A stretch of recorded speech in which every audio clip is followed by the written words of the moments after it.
Hi friend, good afternoon.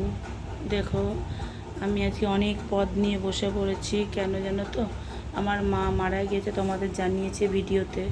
তা আমাদের অনেক খাবার বেঁচে গেছে। এখানে কিছুই নাই, সবাইকে দিয়ে দিয়েছি, খেয়ে ফেলেছে সবাই। আর কিছুটা রেখেছি আমরা। দেখো, ভাতও করিনি, ভাতও বেঁচেছিলো, এই কটা রেখে দিয়েছি গরম গরম। ভাতটা একটু জল ফুটিয়ে গরম করে নিয়েছি। আর এই দেখো, এটা হচ্ছে শুক্তো। শুক্তো তো বিয়ে এই অনুষ্ঠান বাড়িতে, শ্রাদ্ধ বাড়িতে করতেই হয়। এটা হচ্ছে ভেজ ডাল, অল্প একটু রেখেছি। এটা হচ্ছে এঁচোড় চিংড়ি, একটা মাংস ছিল বলে ওর মধ্যে রেখে গরম করলাম। এ দেখো এঁচোড়, এর মধ্যে চিংড়িও আছে, এঁচোড় চিংড়ি।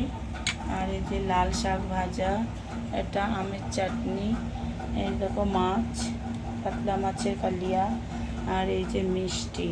আর করেছিলাম আইসক্রিম। বন্ধুরা, এই তোমাদের আশীর্বাদে এইটুকুনি আয়োজন করতে পেরেছিলাম। সবাই খেয়ে সন্তুষ্ট হয়েছে আমার মায়ের কাজে। এই যে আজকে দুপুর কেমন আয়োজন করেছি, সব বন্ধুদের খেয়ে সবাই সন্তুষ্ট হয়েছে। তোমাদের কেমন লাগলো এই আয়োজনটা? কমেন্ট করে বলো প্লিজ।